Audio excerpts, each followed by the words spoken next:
Hola a todas y a todos, ¿qué tal? ¿Cómo estáis? Espero que estéis pasando un buen confinamiento dentro de lo que cabe y hoy traigo un problema de la parte de disoluciones en el que hablaremos de las propiedades coligativas de dichas disoluciones. En este problema en particular vamos a trabajar con tres de las propiedades coligativas, que son el descenso crioscópico, el aumento bulloscópico y la disminución de la presión de vapor. Nos faltaría la presión osmótica, que es la cuarta, pero en este problema no lo vamos a tratar. Nos quedaremos simplemente en las tres primeras.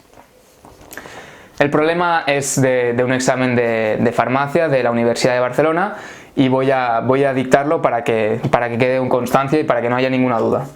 Nos dice: la gráfica de la figura muestra el diagrama presión-temperatura para un disolvente puro y para una disolución diluida de un soluto no volátil que contiene 17,7 gramos de soluto por kilogramo de disolvente. Esto lo he indicado aquí, que vendría a darnos la concentración de la disolución en gramos de soluto por kilogramo de disolvente. Esto no es ninguna concentración específica. También otra cosa que vale la pena comentar es que nos dice que es el diagrama presión-temperatura para el disolvente puro y para la disolución. En particular tenemos que para el disolvente puro tenemos la gráfica del diagrama PT de las líneas negras, mientras que para la disolución tenemos las líneas punteadas en azul. Recordemos que cuando yo añado un soluto en un disolvente puro, la disolución que se forma tiene una presión de vapor que es inferior a la presión del disolvente puro y la temperatura de congelación, o lo que es lo mismo, el punto de fusión de dicha disolución disminuye respecto al del disolvente puro. Y esto se representa mediante esta curva de aquí, desplazada respecto de la curva del líquido puro. Genial, entonces, ¿qué más nos dicen? Nos dicen que las constantes crioscópica y bulloscópica del disolvente son respectivamente 5,12 y 2,53 Kelvin por kilogramo por mol a la menos 1, cosa que he indicado aquí.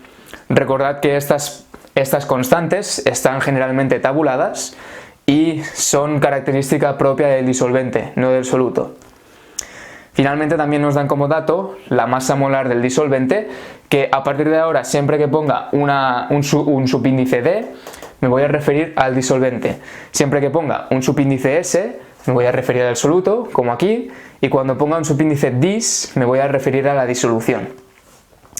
Perfecto, entonces con todos estos datos nos preguntan en el apartado A calcular la masa molar o la masa molecular del soluto. Esto de aquí. Gramos partido por mol, kilogramos partido por mol, como queramos. Después, en el apartado B nos piden la temperatura normal de ebullición de la disolución, ¿vale? Por lo tanto, normal, ¿qué significa normal? Pues que la presión debe ser de una atmósfera, es decir, estaremos en esta línea de aquí. Y en el apartado C nos pregunta por la presión de la disolución a 80,2 grados centígrados, es decir, cuál es la presión de la disolución cuando la temperatura es de 80,2. Ya está. Vamos a resolver este problema y ya os avanzo que el primer apartado se va a resolver mediante el descenso crioscópico. El segundo apartado lo vamos a resolver mediante el aumento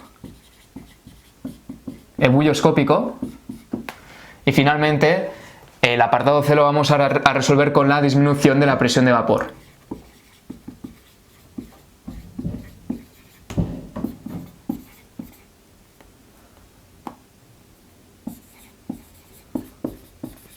Perfecto.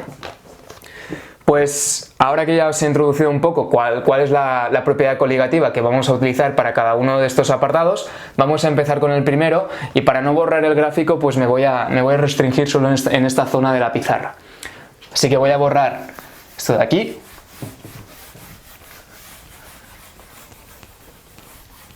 Y empezamos.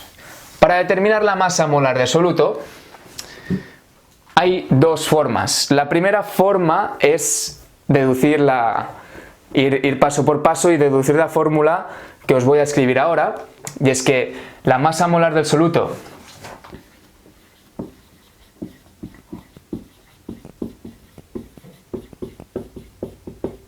a partir del descenso crioscópico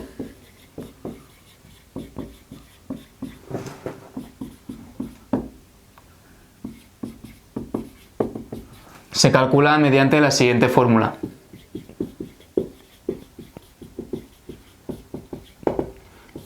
Tenemos la masa molar de soluto es igual a menos la masa de soluto que tengamos dividido entre la masa de disolvente. Y dejadme hacer un apunte aquí. A partir de ahora, en estos problemas de disoluciones, las masas las pongo en W. ¿Por qué? Pues básicamente porque la M está reservada para la molaridad, ¿sí? Y la W la vamos a utilizar para las masas, que viene a referirse pues como al peso, ¿vale? Peso, weight, pero en gramos, ¿de acuerdo? Y esto multiplicado por la constante crioscópica y dividido entre el descenso crioscópico. Aquí tendríamos la fórmula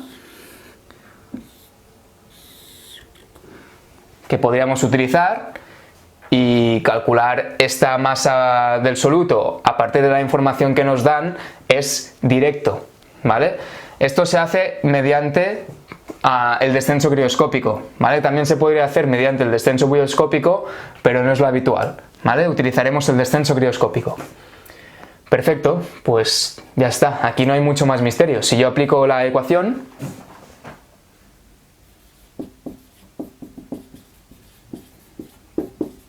con los resultados, con los datos del problema, tenemos que el peso de soluto, ¿cuál es?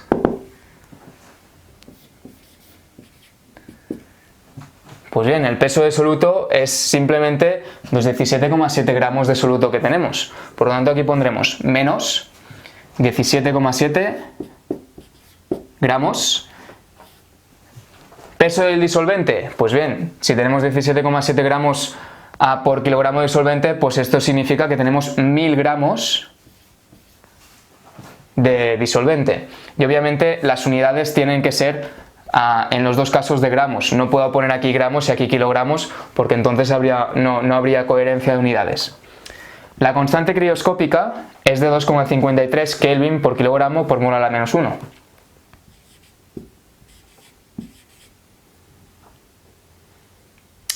Dejadme que aquí ponga gramos, aquí pondré gramos para indicar las unidades. Aquí pondremos Kelvin por kilogramo por mol a la menos 1. Y finalmente, si dividimos entre el descenso crioscópico, pues esto es lo único que nos faltaría. Lo único que no es ningún problema determinar el descenso crioscópico, porque el descenso crioscópico no está más que indicado aquí. Recordad, el descenso crioscópico es la disminución del punto de congelación o del punto de fusión de la disolución por añadir un soluto en un disolvente puro. Y se calcula con esta diferencia, ¿vale? Entonces, yo apuntaría, para calcular el descenso crioscópico, pues os pondría el valor de la temperatura del disolvente puro, 5,61, menos... Perdón, lo pondré al revés, normalmente se pone al revés, ¿de acuerdo? Para conservar el signo negativo, restaremos 4,55, que es la temperatura del punto de fusión de la disolución, menos el punto de fusión del disolvente puro, 5,61. ¿Vale? Así conseguimos que el resultado dé negativo y no haya incongruencias con este signo negativo que he puesto aquí. Y obviamente pues esto estaría dado en grados centígrados, pero hay una cosa que hay que tener en cuenta, que es que si yo resto grados centígrados, si hago un incremento en grados centígrados, este incremento será el mismo en grados centígrados que en Kelvin. Por lo tanto, me puedo permitir el lujo de poner aquí Kelvin en lugar de grados centígrados, porque las diferencias son las mismas, ¿vale? Cuando hay incrementos, de modo que gramo se va con gramo, aquí ya nos queda dimensional, Kelvin se va con Kelvin, y aquí nos quedará simplemente un resultado en términos de kilogramo partido por mol a la menos 1. Vale, esto ya no lo necesito. Perfecto, entonces el resultado que a mí me da es de 0,0855 para ser más exactos, kilogramos partido por mol.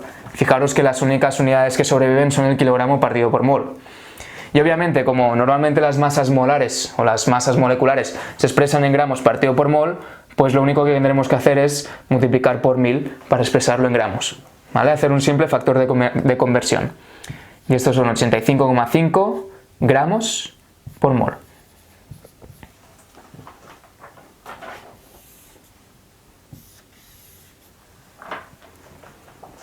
¿De acuerdo? Muy bien, pues con esto ya tenemos la masa molar del soluto, por lo tanto ya tendríamos el primer apartado hecho.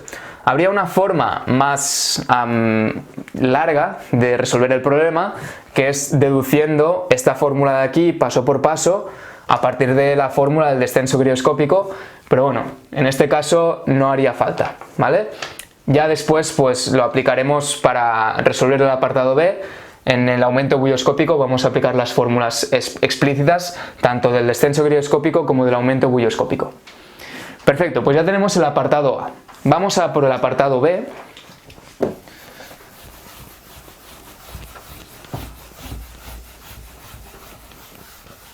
Y en este caso, recordemos que nos pedían nos pedían el punto de ebullición normal de la disolución, es decir, el punto de ebullición a una presión de 1 atmósfera.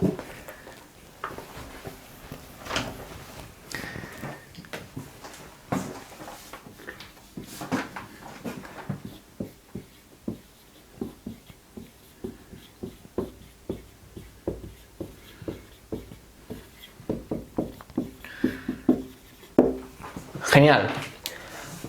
Para poder calcular el punto de ebullición de la disolución, utilizaremos el aumento ebulloscópico. El aumento ebulloscópico es el aumento de la temperatura de ebullición de una disolución debido al añadir un soluto en el disolvente. Entonces, sabemos que, antes de entrar en el diagrama, sabemos que el aumento ebulloscópico, esto es por fórmula, no es más que la temperatura de ebullición de la disolución, igual que hemos hecho antes con el descenso crioscópico, pero en este caso con el aumento bulloscópico, menos la temperatura de ebullición del disolvente puro en las mismas condiciones de presión, es decir, en este caso en presión 1 atmósfera. Y este aumento ebulloscópico se puede calcular conociendo la constante ebulloscópica del disolvente y conociendo la molalidad de soluto. Esto es una fórmula que hay que recordar, igual que la que os he escrito antes, de la masa molar. Y a partir de aquí, nuestra incógnita es determinar esto de aquí.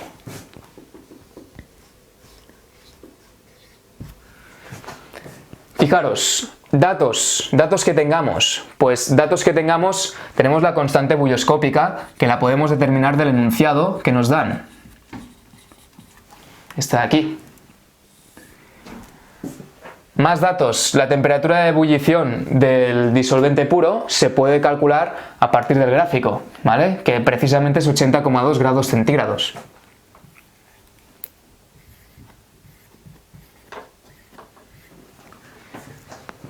Y finalmente tendríamos la molalidad de soluto, que es una incógnita que tenemos por ahí en medio que habrá que determinar de alguna forma, pero bueno, no es muy complicado, básicamente porque tenemos la masa molar la masa de soluto y además en el apartado A hemos calculado la masa molar. Por lo tanto, no es difícil hacer un pequeño factor de conversión y ya estaría, ¿vale? Para obtener la molalidad. De todos modos, yo voy a utilizar, para complementar un poco los datos y no hacer simplemente factores de conversión, voy a calcular la molalidad mediante el descenso crioscópico que antes hemos utilizado, ¿vale? Simplemente para hacer algo diferente, para utilizarlo todo. Repito, podríamos hacer un factor de conversión conociendo la masa del soluto y la masa molar del soluto, y ya estaría. Pero en este caso lo calculamos con el descenso crioscópico.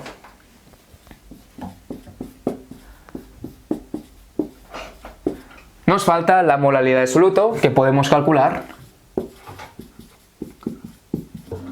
que se calcula con el descenso crioscópico, o bien con un factor de conversión.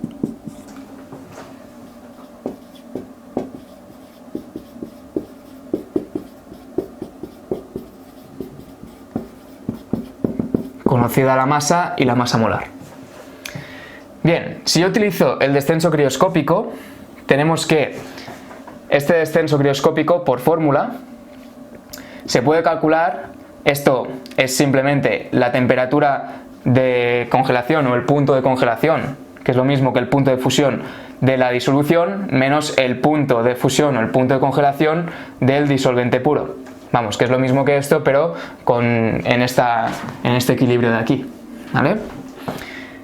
Bien, entonces esto se puede igualar como la constante crioscópica multiplicado por la molaridad de soluto. Resulta que conocemos este descenso crioscópico, conocemos la constante crioscópica y a partir de aquí podemos calcular la masa molar, la molaridad de soluto. Entonces, la molaridad de soluto se podrá calcular como, perdón, me he dejado un signo menos aquí, ¿vale? El signo menos indica que es un descenso. Es decir, descenso crioscópico, la temperatura disminuye. Es decir, que esto es más pequeño que esto, ¿vale?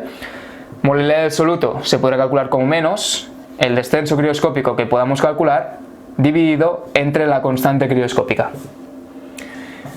El descenso crioscópico lo hemos calculado antes y esto nos daba menos 1,06 Kelvin en este caso, aunque podríamos haberlo puesto en grados centígrados. Ya sabéis que los incrementos no entienden de si pongo Kelvin o si pongo grados centígrados.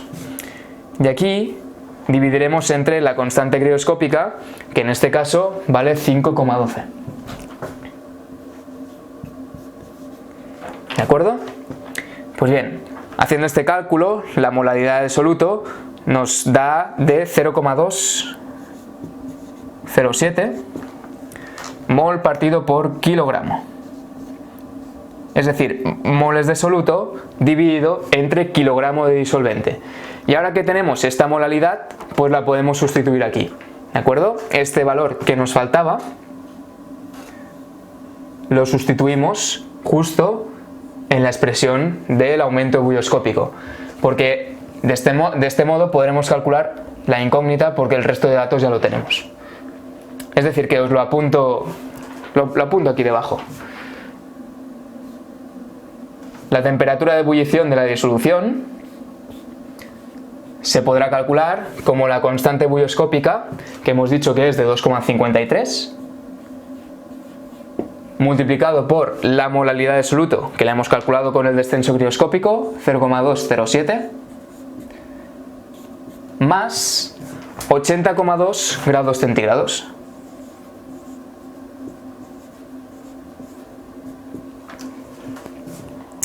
Y bien, con todo esto obtendremos que la temperatura de ebullición de la disolución en condiciones normales es de 80,72 grados centígrados. Hay una cosa que me gustaría comentar, y es que si uno se para a mirar las unidades, esto tiene unidades de Kelvin, ¿vale? Esto tiene unidades de Kelvin y aquí estoy utilizando grados centígrados. ¿Es esto una incongruencia? La respuesta es que no, ¿vale? Si no queréis entrar en confusiones, utilizad todo Kelvin y ya está. Pero la cosa está en que cuando yo hago este producto de aquí, en el fondo, esto no es más que un incremento, ¿vale? No me expresa más que un incremento. Y por ser un incremento, las unidades no depende de que sean Kelvin o que sean grados centígrados, ¿de acuerdo? Por lo tanto, es independiente que aquí utilice grados centígrados o Kelvin. Aunque de forma general yo recomiendo utilizar Kelvin y así nos olvidamos de líos y lo hacemos todo en sistema internacional. Genial. Pues ya tenemos la temperatura normal de ebullición de la disolución y finalmente en el apartado C lo que nos piden es la presión de vapor de la disolución para una temperatura de 80,2 grados centígrados. Bien. Pues vamos a hacer el apartado C, finalmente, en el que recordemos que nos pedían la presión de vapor de la disolución a 80,2 grados centígrados, ¿vale? Precisamente a esta temperatura de aquí. Resulta que nuestro disolvente puro hervía a una atmósfera precisamente a esta temperatura. Y lo que va a hacer la disolución a la misma temperatura, va a ser disminuir su presión de vapor a la hora de añadir el soluto en el disolvente, ¿vale? Por lo tanto, la presión de vapor siempre es más pequeña en la disolución que en el disolvente puro. Del gráfico se puede ver claramente que la presión de vapor del disolvente puro es precisamente de 1 atmósfera. ¿Hace falta trabajar en otras unidades? No hace falta. Es suficiente con trabajar en atmósferas, aunque si os sentís más seguros trabajando en sistema internacional en pascales, también podríais, ¿vale? Yo voy a utilizar 1 atmósfera. Bien, el descenso de la presión de vapor es una propiedad coligativa que viene definida en términos de la siguiente fórmula.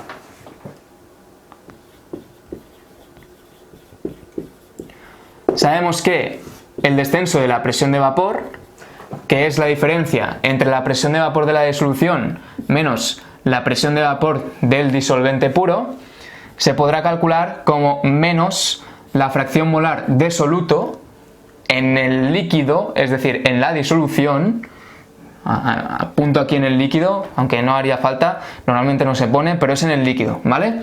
Multiplicado por la presión de vapor del disolvente puro. Y pues esta fórmula habrá que recordarla para ejercicios de este estilo, ¿vale? Recordad que la L simplemente indica que es en el líquido. Esta L de aquí, que normalmente ya os digo que no se suele poner. Bien, ¿nuestra incógnita cuál es? Nuestra incógnita es la presión de vapor, es esto de aquí. De modo que lo único que tendremos que hacer es aislar de esta ecuación y ya está, porque el incremento no lo conozco, yo estoy buscando un valor en particular de presión. Si aíslo de esta ecuación nos quedará que esto es menos la fracción molar del soluto en el líquido, ya no pongo en el líquido, asumo que es allí, multiplicado por la presión de vapor del disolvente puro, más la presión de vapor del disolvente puro. Lo único que nos falta de aquí, la presión de vapor del disolvente puro del gráfico, ¿vale? Es esta de aquí, a 80,2 grados centígrados. Estamos trabajando siempre a una temperatura constante. Lo único que nos falta es la fracción molar. Y recordemos que la fracción molar se podrá calcular conociendo el número de moles de soluto y el número de moles del disolvente. De modo que lo apunto aquí.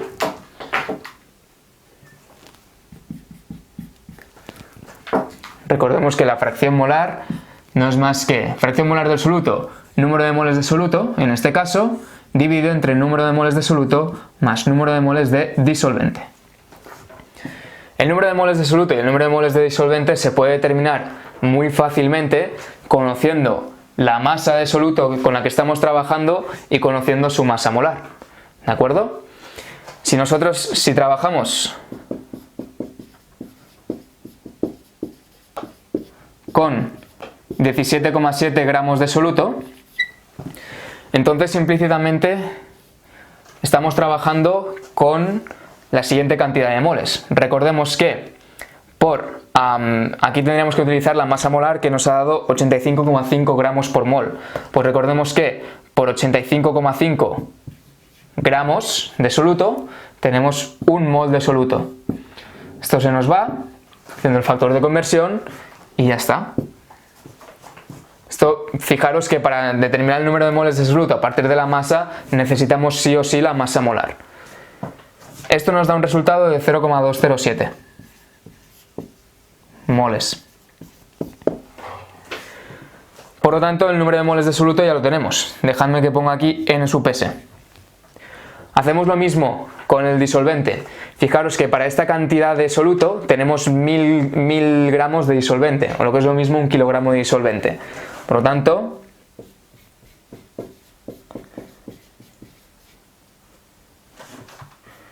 $17,7 gramos de soluto implica utilizar 1000 gramos de disolvente.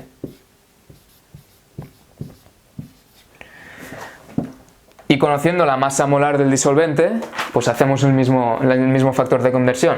Tenemos que para 78 gramos de disolvente tenemos precisamente 1 mol.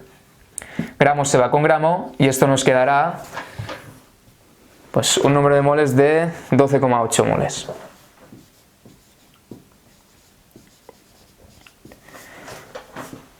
Perfecto, pues este número y este número son los que tendremos que añadir aquí, ¿vale? Así que voy a borrar y sustituimos.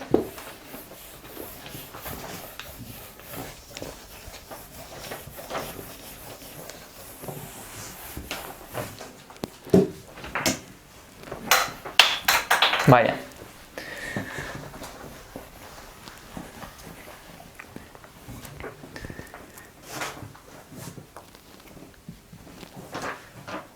Vale, fracción molar del soluto. Recordemos, estamos calculando esto, ¿eh? Esto nos ha dado 0,207 dividido entre 0,207 más 12,8. Y esto nos da un valor de 0,016. 0,016, y recordad que la fracción molar no tiene unidades, por lo tanto aquí no ponemos nada. ¿Vale? Fracción molar de soluto 0,016. Perfecto, ahora ya simplemente tendremos que sustituir aquí, porque era el dato que nos faltaba, y con esto ya tendremos el problema resuelto. Finalmente, la presión de vapor de la disolución, P, será igual a menos fracción molar de soluto 0,016 por la presión de vapor del disolvente puro, que es una atmósfera, más la presión de vapor del disolvente puro, que es una atmósfera. Fijaros que aquí no hace falta trabajar en sistema internacional porque lo único que tiene unidades es la presión, ¿vale? Lo único que tengo que tener cuidado es utilizar siempre las mismas unidades de presión. El resultado final, esto nos da de 0,984 atmósferas. Y con esto se ha acabado el problema. Fijaros que hemos utilizado las tres propiedades coligativas principales, excepto la presión osmótica, para resolver los apartados A, B y C. Espero que os haya quedado todo claro, y si tenéis alguna duda me la podéis dejar abajo en los comentarios o me la podéis comentar por WhatsApp si lo tenéis. Que vaya muy bien.